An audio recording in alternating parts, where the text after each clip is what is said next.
من أطيب الأكلات عندي جراتان الكوسة أو قوارب الكوسة مع البشاميل.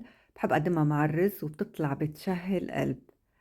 احفظوا الفيديو وخلونا نبلش. أنا عم بعمل 2 كيلو من الكوسة، لازم تكون الحبة وسط. من بعد ما نغسلهم وننضفهم منقص الجزء العلوي منهم مثل ما عم بتشوفوا بأي ملعقة صغيرة عنا إياها وبنحفر لهم قلبهم. بندهنهم بشوية زيت زيتون، رشة ملح ورشة فلفل أسود، وعلى الفرن الحامي لين نشويهم. رح ياخدوا حوالي ربع ساعة. للحشوة بزيت الزيتون منقلي بصلتين مفرومين ناعم بس يدبلوا، نص كيلو من اللحمة المفرومة، قرفة، 7 بهارات، بابريكا، وأكيد ملح. كان عندي شوية فليفلة حطيتن ما بيمنع، ملعقتين كبار من رب البندورة الطيب، وبالآخر شومر إذا توفر كتير بيلبق معهم.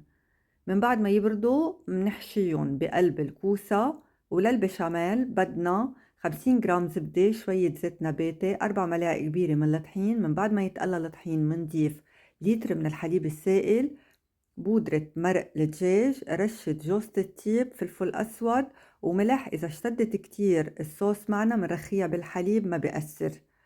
بكعب الصينية منحط قسم من الصوص فوق الكوسة يلي حشيناها، والباقي من البشاميل على الوجه الكتير من الموتزاريلا أو الجبنة يلي بتحبوها، وعلى الفرن بس لتدوب الجبنة. وهيدي هي النتيجة، وألف صحة على قلبكن.